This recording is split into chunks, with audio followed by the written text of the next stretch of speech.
Life isn't perfect, and neither are we. Nope. But we know how to face our fears And have some fun.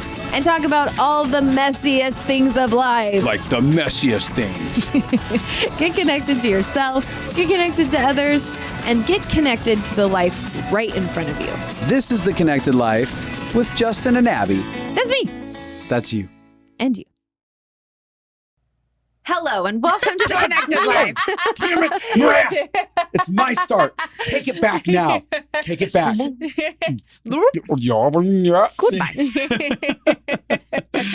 beat Oh you my to gosh. it. I'm excited. We have Mariah on the show today. Connected Life peeps. Hello. Justin here. And it's Abby. And it's Abby. Yeah. And this is our friend Mariah. Our friend Mariah is here today. We're really excited about this. Because She's couple things. Number one, we're going to have an intervention with Abby.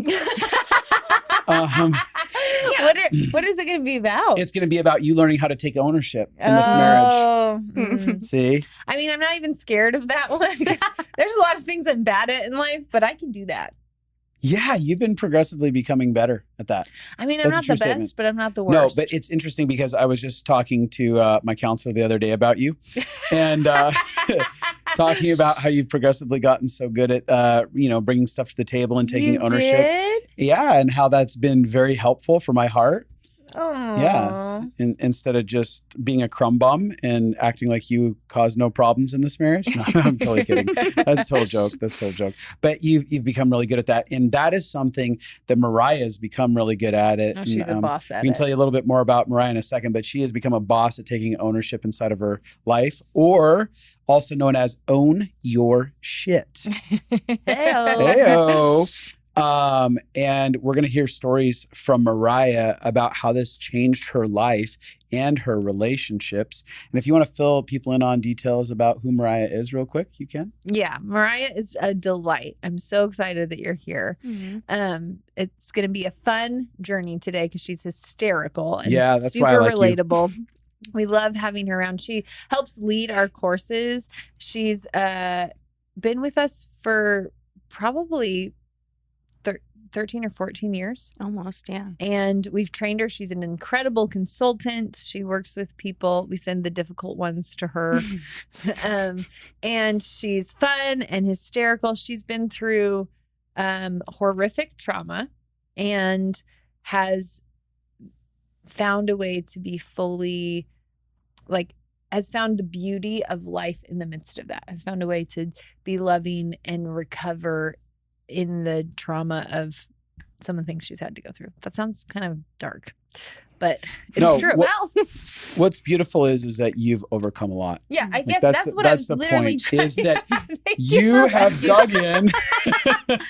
Thank you for asking me. That's exactly what I was thinking. Is I was like, she has turned things that have happened to her, into things that that are now happening for her because of how you chose to process your pain and your history and show up to life. And you'd be someone that I would say truly has gone from maybe being able to justify having a victim mentality because of some of your experiences to someone who's like, I'm actually really victorious and I'm very powerful inside of my life and things don't just get to happen to me. And so as you guys are listening, this is someone who has done the heart work. Yes. And The heart work and the hard work. the hard work. So I'm not a whiny little bitch anymore. Just kidding. Yeah, I mean, that sums it Well, up. once in a while. You never were. Yeah. So it's fun. I don't know. Where do you want to Do you start want to this just off? start with a little bit about you currently? Yeah. Well, I just celebrated my 7-year wedding anniversary. Ooh. Come So on. that is a victory in and of itself. Yeah. Huge. As you will come to learn. I am an actress. I have my degree in acting. I finally just got my diploma in the mail Very because I just exciting. paid off my Ooh, school neat. bill. Yeah. And I have a production company. I work in life consulting. I work at another company and we work on emotional health and business. And so I have my hand in many pots. Yes. But I feel really passionate about this subject. Abby was like, what do you think you'd want to talk about if you came on the podcast? And I'm like, honestly, I could talk about ownership all day long. Like, it saved my life. And when I I think too, just in the cultural place we're at right now, we have a lot of people that feel really scared to take ownership. Mm-hmm. We have a lot of, I think, a cultural narrative is that being a victim or having life happen to you feels safer, and that you can find some version of identity inside of it. And like, listen, I understand trauma happens and pain happens, and sometimes it's to us personally, sometimes it's systemically. But I've just found that our nervous system wasn't actually made to live there, and we're re-traumatizing ourselves if we're staying there. Uh-huh. And so I've re-traumatized myself plenty, and I just finally hit the dark night of the soul and found and pulled myself out with ownership. And other people helped pull me out too. But so I think and ownership, one of the things I thought I'd bring up, you think ownership is safe. Yes. Do you want to describe what ownership is and also why it feels safe to you? Yeah. Well, I think if we look at if we broke trauma down very, very simply, we could say it's something that happens too fast, too much, and I don't have any control inside of it. Mm-hmm. And obviously, as kids, that's the easiest time and place to get victimized, is because everything is happening to you a lot. And you're really not in control. Mm-hmm. And so that is a lot of the place where then we would have what we call triggers from. But as an adult, we're living from those oftentimes, and it's feeling overwhelming and out of control, and we're feeling like we're stuck back at that little place. And for so much of my life, I was living out of those places where things happened too fast, too much, and I wasn't in control.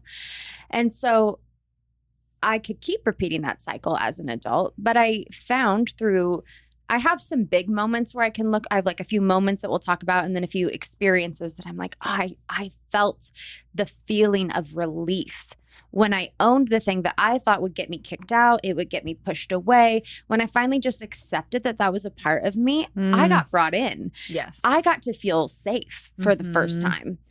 Because I think when we're living in victim mentality, it's out of control. Everything is happening to us. We do not have any place to hold on to. Yeah. But if you have acceptance and ownership, that's a version of having control or it's power. Like a healthy control. Yeah, and healthy control. power. Healthy power. Yeah, because for me, when I think about trauma, I love your definition. And something I would just add to it is every traumatic situation we felt powerless in and trapped in that powerlessness. Yeah. We didn't know how to get out of the powerless situation that we were in. Yeah. And so we often carry that mentality through our lives.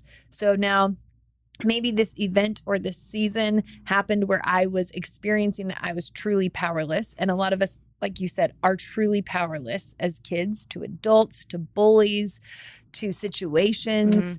And then the powerless feeling can actually invade our whole life to where we continually feel powerless over and over and over again. And for me, a huge part of healing trauma has been learning how to find my power again, learning how to find my voice again, learning how to find my no, learning how to find my boundaries. Because without becoming empowered, you are trapped in trauma. Right. You're trapped in that state of powerlessness. And our bodies need a new experience to be able to come out of that. And so I love what you're talking about, because ownership is a way to reclaim our personal power. Yes. Which is, there is something that I contribute, that I can change or grow in. And we're not talking about abusive situations and some horrific traumas you don't have power and control in. But outside of those moments and scenarios, we often have a lot that we are contributing and have power over with people. Yes. I want to add that our nervous system, when we are in this posture of things happen to me, we constantly have the threat awareness. Yes. So threat is highly turned up, like, oh, the world's going to happen to me. It's going to happen to me. It creates ample amounts of anxiety. It takes a toll on your body. It robs you of a sense of peace. But when we are in a posture of ownership, even when things feel out of control outside of me, when I'm in ownership, I even get to go down to the place of but I get to manage how I'm going to walk through this and how I'm going to internalize this, how I'm going to interpret it, and then how I'm going to respond to it from an emotional perspective. And when I have that sense of healthy control, all of a sudden my threat level starts decreasing, because I'm like, even if something happens, because there are going to be disasters that happen all the time that or hard conversations that are outside of my control. But if I can be a person that knows that I can always create my own sustainable peace, happiness, reconciliation, and I can own all of that, then all of a sudden I can go, it's fine for these things to happen because I have an adequate response to it. Right. And maybe not it's fine, but I can accept. Well, that's what I mean by fine. I can accept, I can allow, I can make room for an allowance that this is going to happen. And one of the things I love that you talked about, Mariah, is kind of the idea of it gives you a sense of control, but a healthy control. So when we are recognizing that we have power inside of us to be safe, to own how we're impacting others, to be aware of what we're contributing to situations, that gives us a sense of I can help steer the ship. Yeah. If I am a part of the ship, then I can help steer it. And so it can become something that feels liberating and not something that is just shaming. Yes.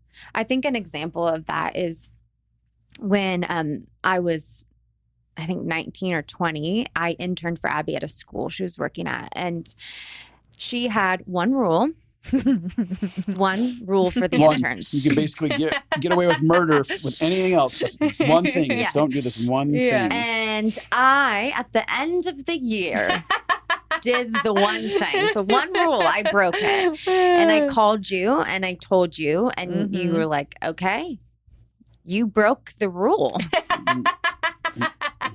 That is a bummer. Yeah. And I remember driving and feeling so much shame and feeling so just like I think my whole life I'd just been trying to avoid doing the wrong thing. Yeah.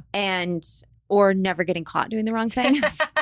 Looking good. Your whole life you've tried to look good. And I cannot hide from this. Like, this experience does not look good, and there's nothing I could do about that. And I remember driving and feeling pretty overwhelmed, pretty flooded. And I thought, what would Mariah 10 years from now do in this situation? Or what would Mariah 10 years from now, what would I want to look back and see how I handled this? And I thought, I wonder if I could just own it, like own that I did this and just like sit in that this happened and see what happens. And we had intern appreciation dinner that night. So I told you in the morning, and then that night you had to appreciate me. And I remember Justin was there. He's like, hey, kid, how you doing? And I was like, not good. Not good. And you like put your arm around me and you're like, all right. And I just was like, yeah, I want to clean it up. I did this. And I want to figure out how, like, why I did this. And I want to move through it. And at the end of the year, which was probably only 2 weeks later, you were like, what if you came back and interned with me again? And I was like, what do you mean? Like, I thought you wanted me gone. This girl broke the one rule. She's not to be trusted. And you're like, no, the way you cleaned that up built so much trust with me. I want someone like you around me. Yeah. Probably you said forever, but it's what you meant. And so I remember in that moment, like soaking in that the thing I was really scared of happened and I just owned it. And then I got love and I thought I was going to get rejection. Yeah. And that's not to say every situation where you mess up, you're going to get love.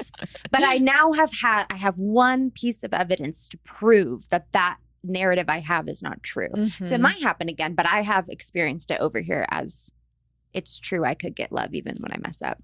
So part of ownership, one aspect is I'm going to come face to face with truth inside of my life. Yes. Truth on how I'm being experienced, truth on the decisions I'm making, truth about what I'm feeling inside. I'm going to own all of this. Right. Well, I thought it was a gift moment to me because it was like, I've been wanting to look good my whole life and I'm really fucking tired of it. Like I don't feel authentic. Yeah. I don't know myself. And so I remember being like, well, this is the beginning of me getting to find my Of authentic being self. authentically. Yeah. Yeah. And so I think back to that moment often when I think about ownership and when I think about shame resilience, which I think is a key component to being able to consistently take ownership is, and I would maybe say shame resilience feels like the acceptance of self and the acceptance of self, whether dysfunctional or victorious, beautiful, like whatever part of ourselves that we have accepted it. A little bit like Inside Out too. Oh, I was just thinking that. I think about that all the time. I'm like, that Yes. is the best. If we can be like, yeah, sometimes I'm a good friend and sometimes I really want to win and be good to be loved. Yeah. Both of those are true. There's a lot of parts to me. There's a lot of different pieces, and it doesn't mean that you were all good when you looked good before and then all bad when you showed that you broke my rule. Yep. It means that there were multiple parts of you in both places. Right. Yeah. We created a course this year that I am so excited about. It's 8 years worth of my own personal healing process, plus all of the trauma, research, and understanding that I've had, and all of the healing that I've been able to walk others throughout this process. It's called Reclaiming You, and it will help you create a healthy relationship with your body, your nervous system, and emotions. It's going to help you find your resilience again so that you can face life with hope and joy and actually feel relaxed and feel good in your body and feel safe in your own skin again. And we want to invite you to join us for this experience this January. Shame resilience means acknowledging those parts. It means acknowledging the parts of me that are self-protective and show up hard to people. And also not losing the parts of me that are good and helpful and safe and beautiful. That both of those can coincide at all times. And that creates an anchor of safety when you're receiving feedback and when you're taking ownership. I don't have to, when you're confronting me on, oh, Mariah, you broke my trust over here. I'm not like, oh gosh, everything about me is awful. It just means that there was a part of me that felt like I was really scared and I did something and it broke your trust. Yes. Well, and here's what happened is before that moment, you defined I'm good or bad based on this one piece of behavior or whatever. And when you're talking about shame resilience, a lot of us need to be able to grow shame resilience. Right. That's a skill that every relationship needs. If you are married or dating and you don't have shame resilience, Or you have a friend. You need shame resilience, or the other person will feel blamed, belittled, or denied or gaslit. Because shame resilience is what enables us to say, I'm aware that I could impact you. Yeah. And it may not always be positively. And I have accepted that I can't be perfect. Right. I've accepted that that's human. It's human that I can't be perfect. And I've accepted that it's normal that there's ways that we all impact each other. And so now when you come to tell me that I've impacted you, instead of me having to defend or deflect or tell you that you're wrong, I can now say, let me think about how I impacted you and let me look at what might have been going on inside of me. Yeah. So that I can acknowledge that part for you. I want to add this from my own life. We have discussed my childhood plenty on the Connected Life, and there was aspects of pain and stuff that were very real, things that happened to me, and I walked out of that, and I had behavior patterns inside of my life that ended up perpetuating pain inside of our marriage. And it would be very easy for me when I was looking at the ways that I was participating in marriage to have a lot of shame. Oh, yeah. Right? And go, you should have had shame. Shame on you. Take that shame. And it would be there were aspects of where I did have a lot of shame, and I didn't want to have to look at certain ways that I was behaving. And it would have been easy for me to be like, well, this is just the way it is. This is where what happened in my childhood, and this is just the byproduct of it. But part of ownership was me having to face the shame that I had right? Beginning with that, like I had the shame resilience. I had to build the shame resilience by saying, you have shame around this and you have to let go of your shame because like you are replicating aspects of your childhood inside of your marriage and you're perpetuating pain, and you can either run from this or you can face it head on and you can stop the cycle that happened, stop perpetuating the cycle. But it came in me beginning with, I'm going to face my shame in here. Am I lovable? Does this make me fully bad if I acknowledge that I did this thing? If I acknowledge I did this thing. And that was where I was able to begin the process of seeing the complex nuances of my humanity and saying, there's beautiful things that I add into this relationship, and there's very destructive things that I bring to it. And in that truth and tension, I was able to then go, all right, I can let go of my shame inside of this and begin the journey of owning the parts that bring about destruction inside of it. Well, something that I was thinking that's really good. Something I was thinking about that is shame is connected to avoidance and shame resilience is connected to ownership. So when in this story, you decided to face it head on and not avoid yourself and not avoid me. And then you came back for a year and you did the same process with, like, we talked through it. We walked through it. So you chose not to avoid what happened, and you chose not to avoid what you did, and you chose not to avoid the impact. And because of that, it created shame resilience. Yeah. The situation that originally caused shame became a situation that now caused resilience. Both because of your ability to accept yourself, forgive yourself, let go of judgments that you were having around that, and also having encounters with love that said, I still choose you. Right. And so you had that accumulative experience that then started saying, oh, actually, I don't necessarily have to have shame. Right. Well, I think it was relieving, and I find this to be true of most people, is that we all have these parts of us that we're like, we don't want anyone to see it. Absolutely. And everyone. To finally just have someone see, even if you rejected me, I think just being like, it's out there. Totally. Woo! Yes. That would feel so nice. Yes. And I did think, even if I was someone expecting, has finally seen I'm not perfect. I was expecting to not come back. I would like, and I still felt relief. Yeah. So it just was a cherry on top that you're like, come on back, girl. Yeah. And so, yeah, I think that is, you don't actually have to have consistently kind, good people on the other side to have ownership still be empowering and safe for you. Yes. Because even just me, it was just me saying, I see it. Yep. I'm still going to love you. And I felt like I was connecting with my older self, imagining her liking me. 10 years in the future, Mariah is going to look back and like me because of what I did here. Yep. Yeah. Going back to what you were saying, Justin, I was thinking about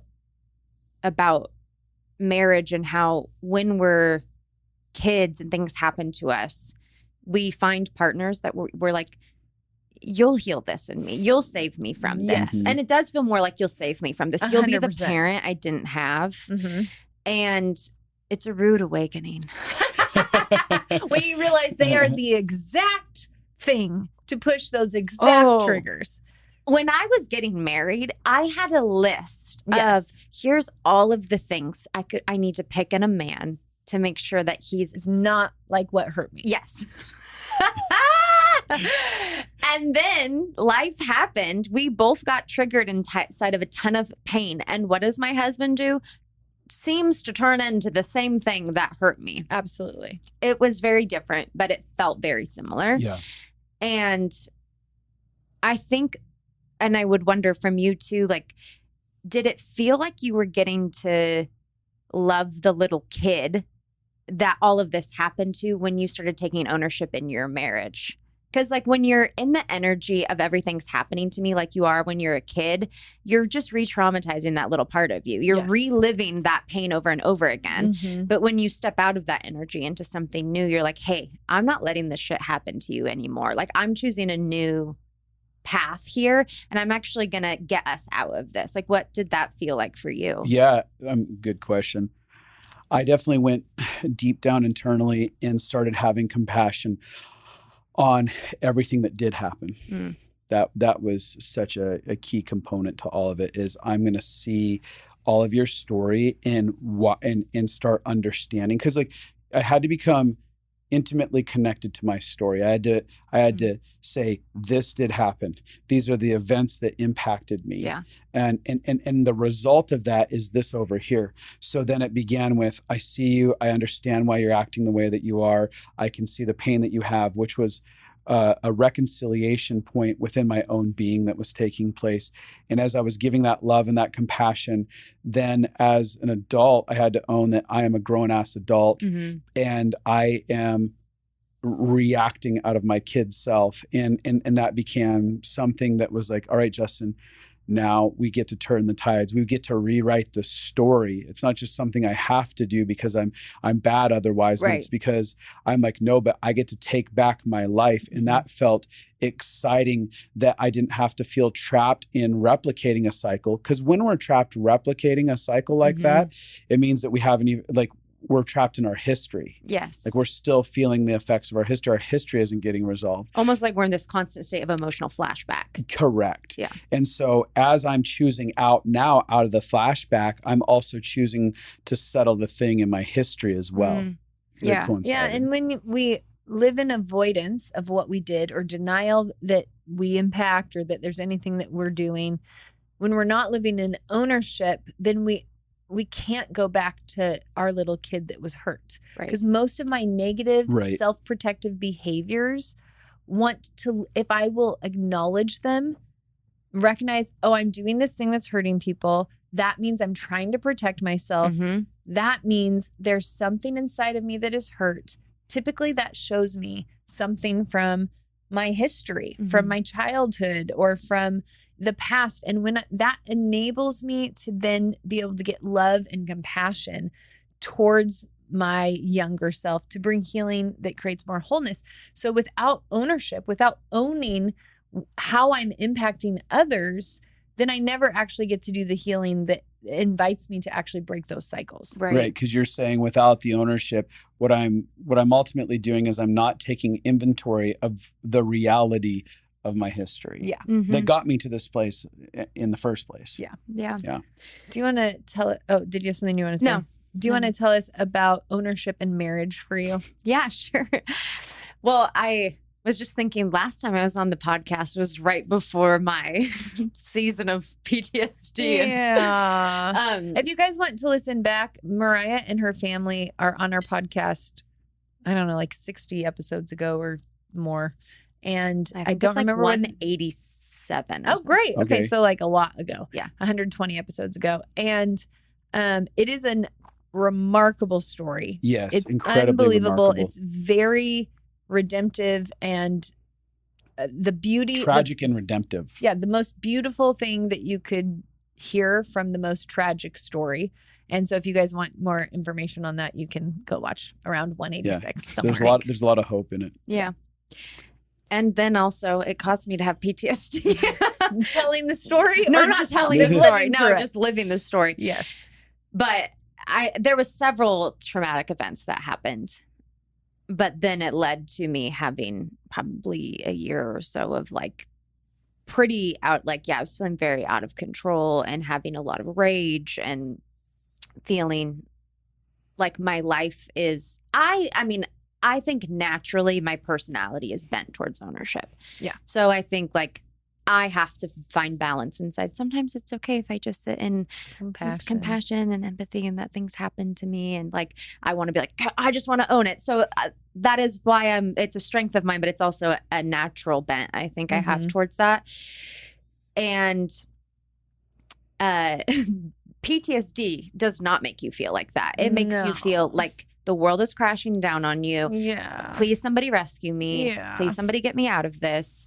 You're happening to me. Everything's happening to me, Absolutely. Which is so not me. Totally. And so, well, in PTSD, you're like, you are so connected to your powerlessness and how unsafe everything is. Yes.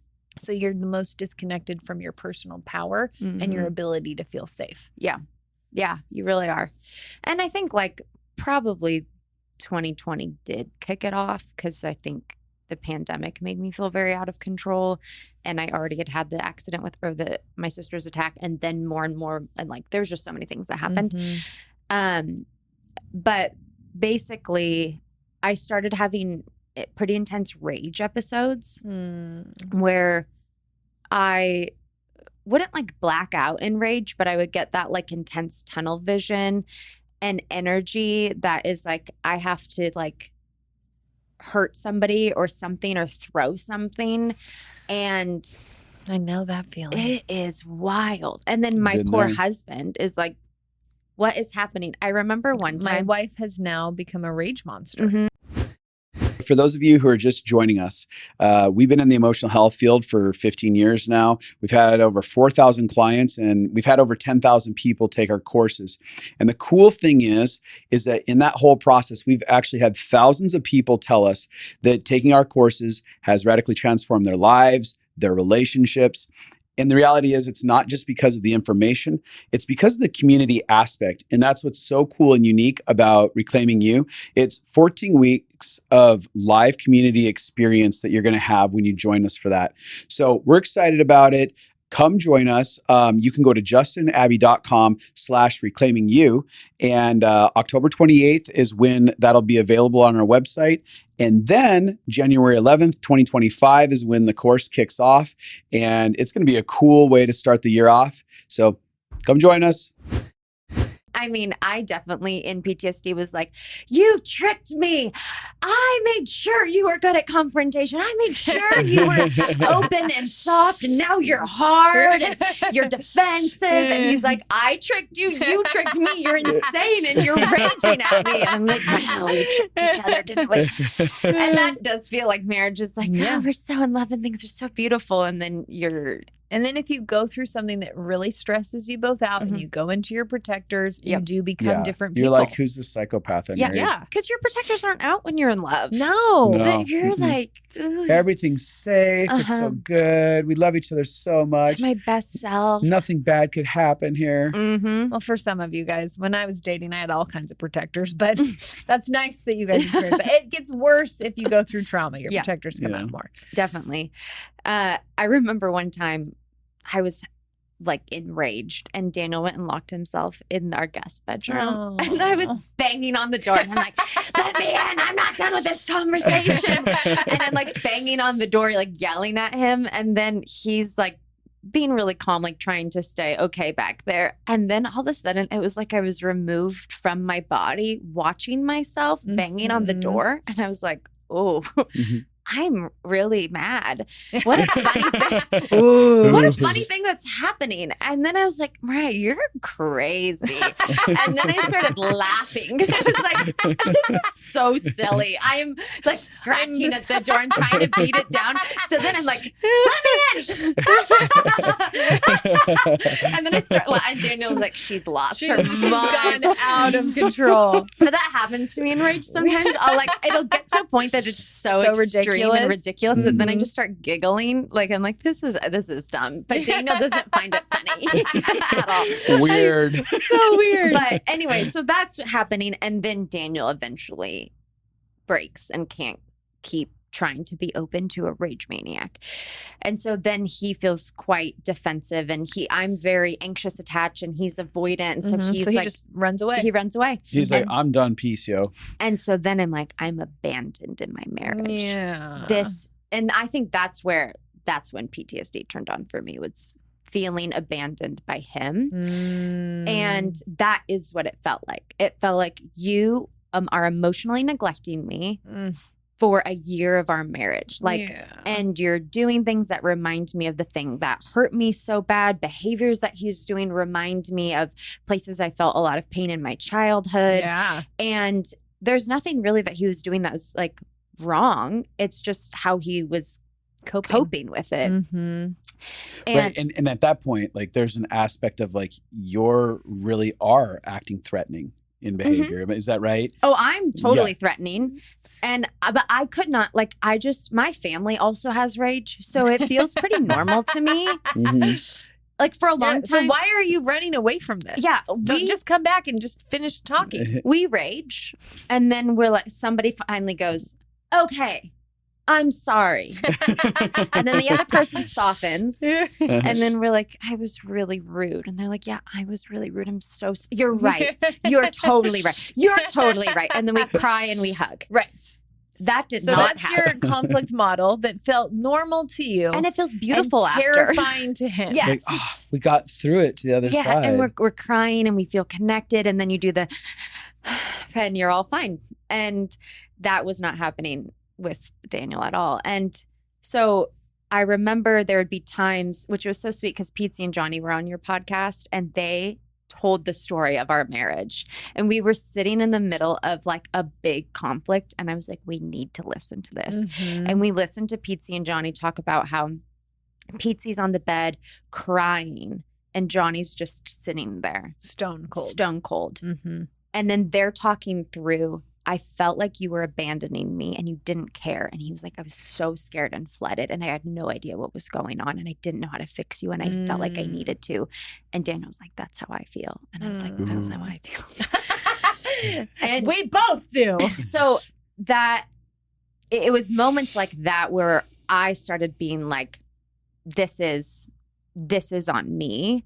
Even though in those moments where I'm on the bed crying my eyes out because I feel like I'm going to have to get divorced and my marriage is over and I'm never going to feel safe ever again. And like, this is my worst nightmare. I would say that all the time. This is my worst nightmare. This is a thing I never wanted to happen and it's happening.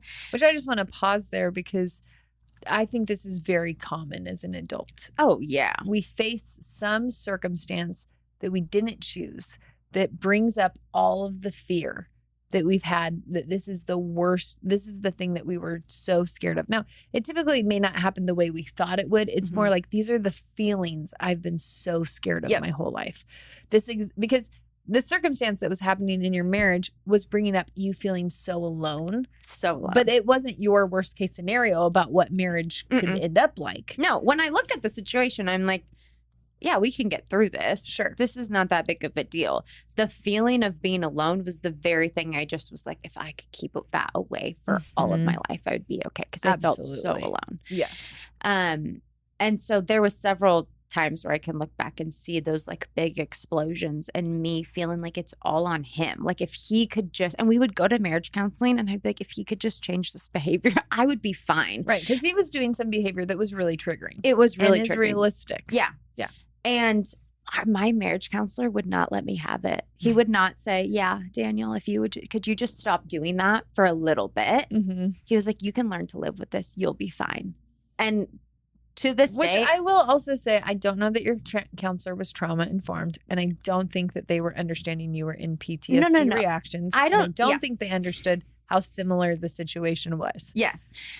And I also don't necessarily know that I'm retelling that exactly how it happened. That was how I was experiencing it. Yeah. Because I also wanted my marriage counselor to be on my side. You wanted him to choose you. Yes. However, I also do know that I showed up messy. And there's a part of me that thinks sometimes when you're in front of somebody and you're the messy one, they take the other person's side. It's easier to side with them. And Daniel would just be like, see what I'm dealing with? Because he's like calm and reserved. Yeah. Yeah. But you did tell me, you're like, sometimes it might be helpful for you to just be quiet in marriage counseling and just do your best to be as regulated as possible and see what happens. And I did do that one time and it worked a little bit. Like Daniel had a trigger that came up and I was like, I'm not the only one. But even though I wish I had somebody that was validating of my experience that was a marriage counselor for us. But even though I don't feel like I had that, I do feel like even him telling me you would be okay if Daniel kept doing this behavior, I was like, I'll take it. I do trust him enough to think I could be okay if he kept doing this behavior. And I remember coming to you and telling you about Daniel. And then you said something probably along the lines of, yeah, I think you both are probably really hard to be married to right now. Yeah. And then I was like, I am hard to be married to right now. Well, I want to interrupt you because this is something I've been processing a lot. In our story, we are always the good person. Mm-hmm. Yeah. Or we're most often the good person. When we're living our lives, we're looking at everyone else as the people that are hurting us or impacting us. Our story is like really a little self-absorbed and centralized to us. Mm-hmm.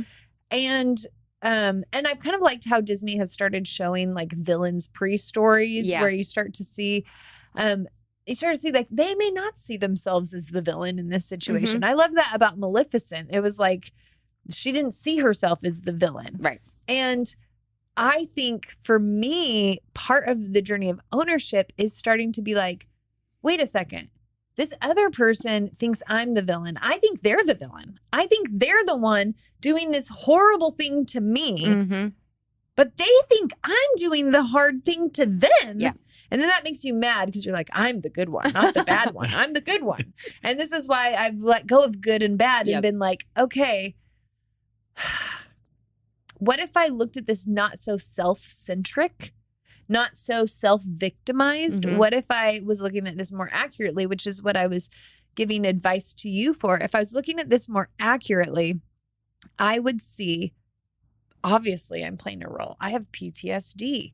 My behavior, I'm angry and I'm triggering fast and I have so many protectors and I can't see safety and goodness. I can't find it. So I must be on edge all the time. I'm sure I'm creating for them to feel on edge all the time. Yeah. I must be contributing. Like that thought though breaks us out of being our own center of the world.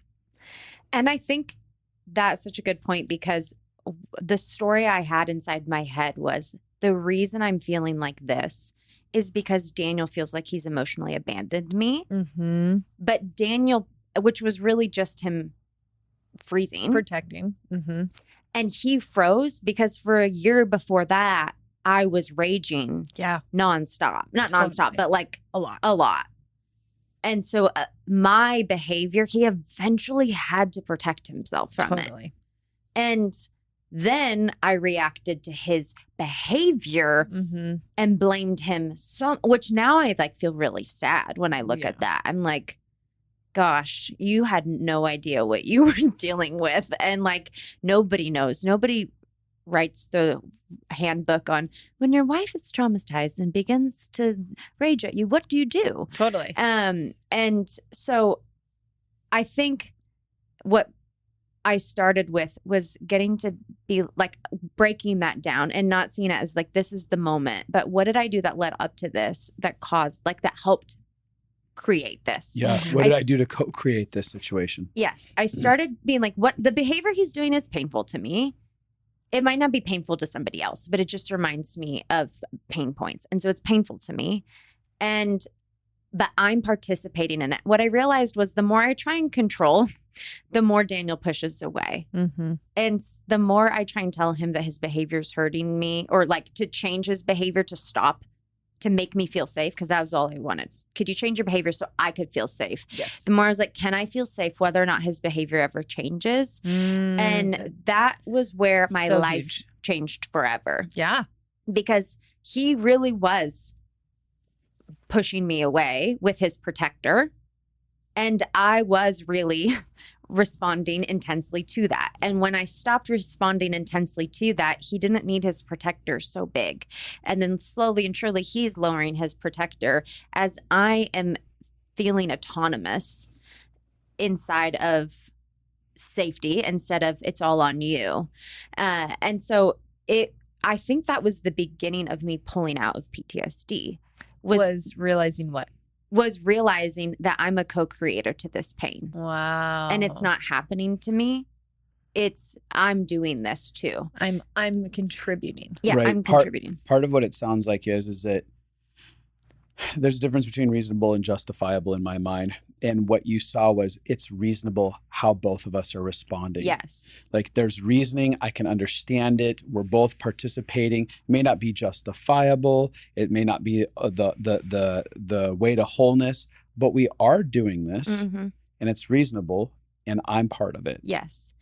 And when you do that, then you can go back to, because everything he was doing was a threat to me. Once I was like, I'm co-creating this, then I could take a step back and see how is he also loving me in this season? Like, do you know how hard it is when someone's raging at you to not rage back and to not get really big and to not fight back? Like, I mean, maybe one time, but like over and over again, the fact that he was patient and kind with me and he kept trying to show up, and I'm having all of these threats of like divorce and like, I want to leave. I'm so scared. And he was like, I'm not going anywhere. Wow. I would freak out in marriage counseling. And then afterwards I'd be like, but you still want to be married to me, right? And he's like, yes, Mariah, I still want to be married to you. We like joke about that, like how I would be like, you're ruining my life. Everything's horrible. And then I'd be like, but you still don't love leave me me. and you're not going to leave me, Which right? really that's a great example of what disorganized attachment is,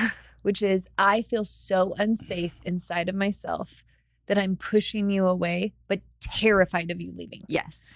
And I don't know what to do. Like I can't get to safety. And really most of the time that's because we're in trauma and we don't know how to get to safety inside of our own bodies and our own being.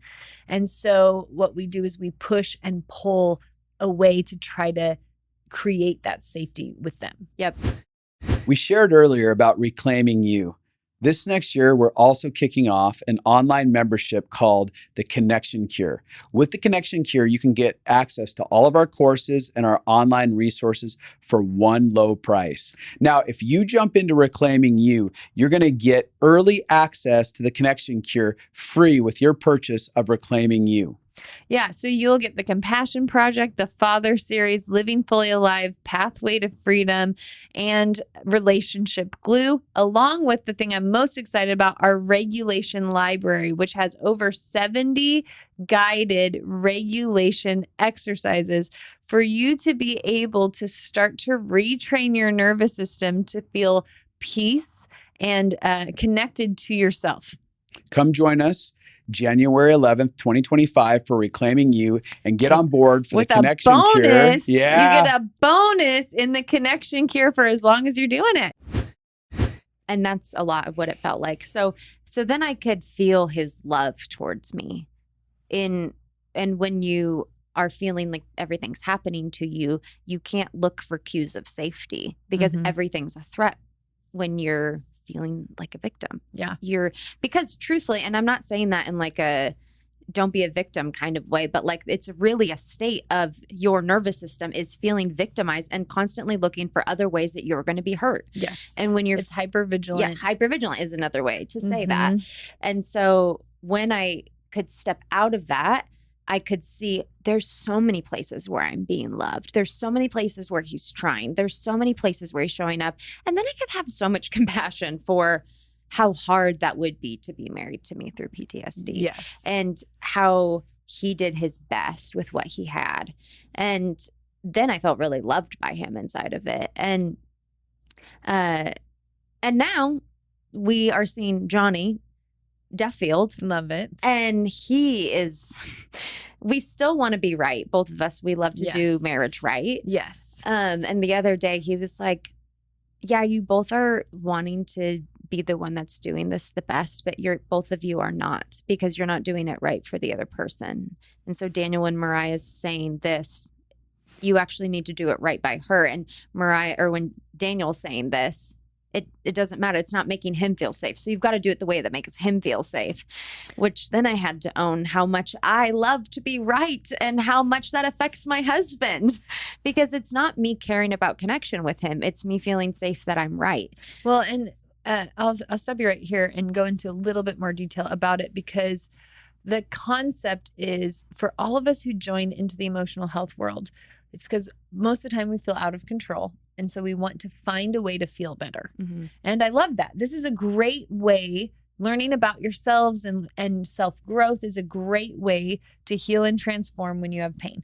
What we typically do is we build an ego around it. Like, oh, I know all of the right things.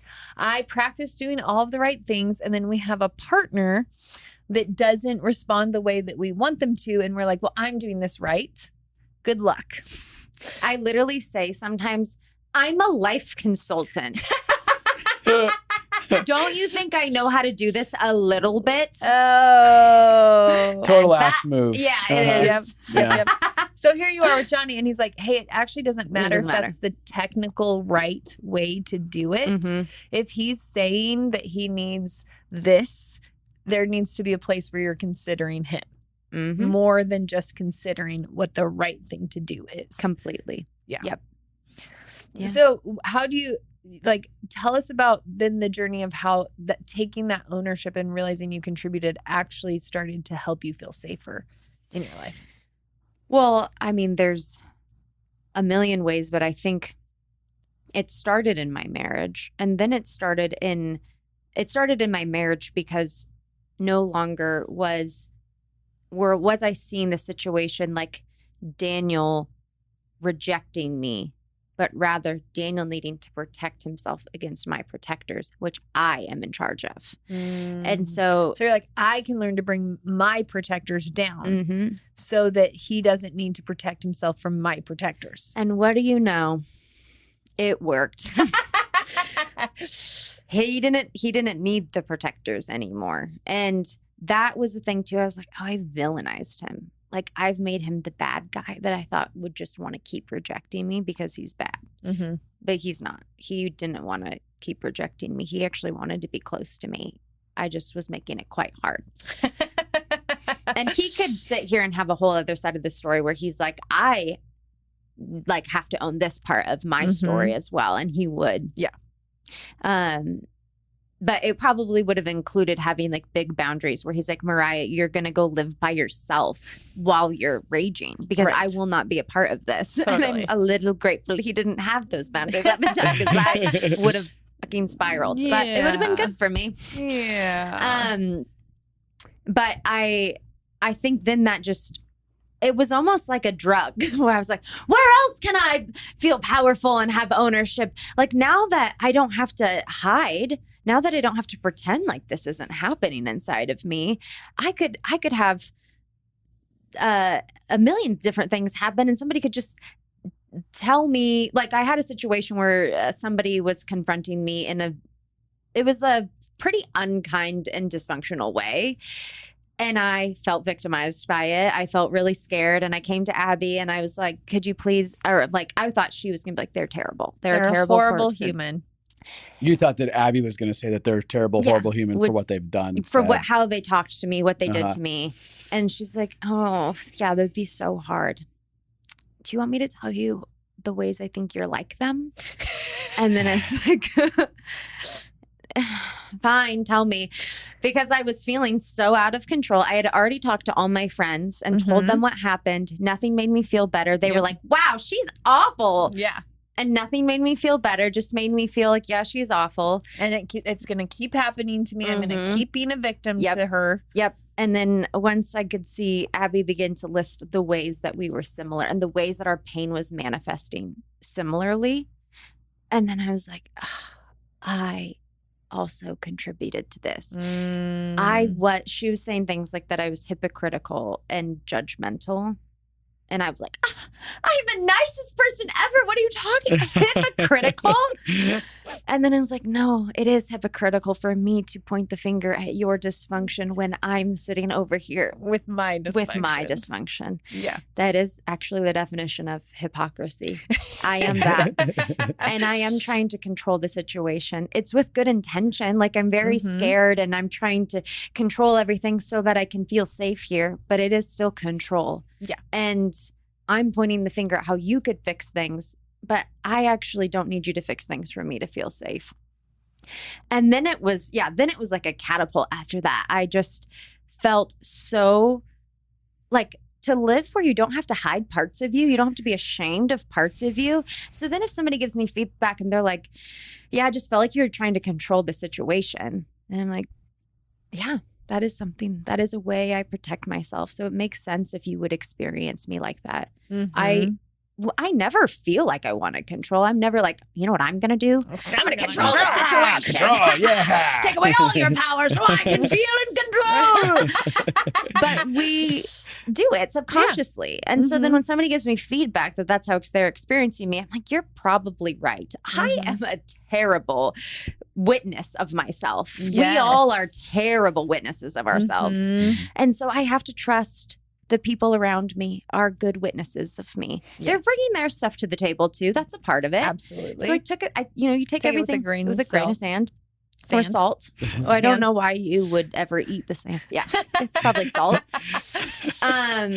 But I think that it made every conversation that had any sort of conflict inside of it so much easier. And I think conflict is one of those things that probably everyone is terrified of. Yes. Because we're scared that at the other end, I'm going to be abandoned. I'm going to have Yes. some consequence on the other end. And we catastrophize the heck out of it. We usually don't have that big consequence at the end. But it's a thing we're so scared of. So we either get really big or we get really small or we abandon ourselves. There are probably a number of other things.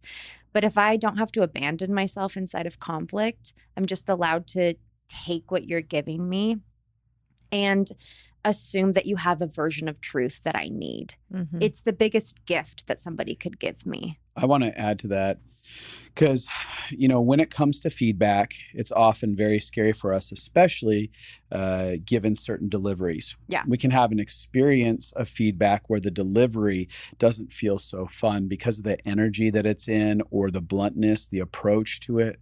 But if you see feedback as the opportunity to have truth revealed to you that will springboard your life forward, then you can begin to posture yourself that regardless of the delivery tactics, if I'm looking to extract truth in my life, I can settle in and take it as a matter of fact reality. So, okay, matter of fact, this person told me these realities. I may not have liked how it was told. Yeah. And I don't even know if it's true yet, but they told me they were willing to reflect.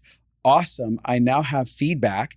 Now, what do I want to do with it? And then we can sit down and contemplate how much truth is inside of this feedback. And like you said, it suddenly becomes this gift that ends up empowering us inside of our lives to step into the truth of our being. Right. Like who I'm made to be is on the other side of all of these things that are cluttering my reality, cluttering the truth of me, my fears, my insecurities, the places I want to control. Those aren't authentically Justin. Those are an alternate expression of me, not based in love. And so when people bring truth to the table like that for me, I'm like, but I want the fullness of who I'm made to be made manifest. So I'm going to sit with this and put my ego on the side through shame resilience and just go, what has been laid on the table for me?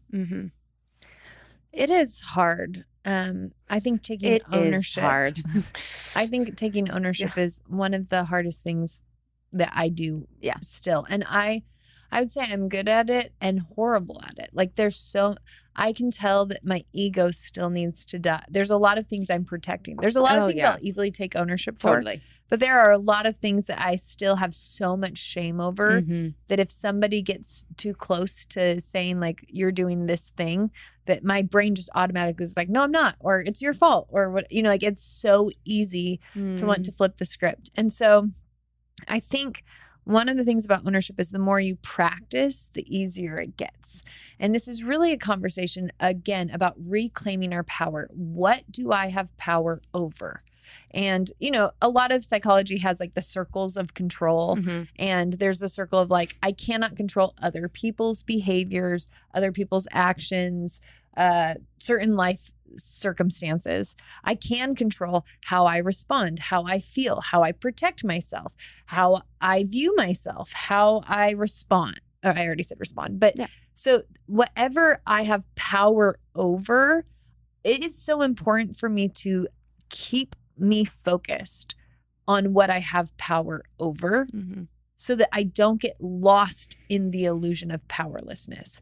And I always go back to Viktor Frankl, who was in concentration camps, and he talked about how the Nazis could not take their ability to still have hope. They could still choose and love.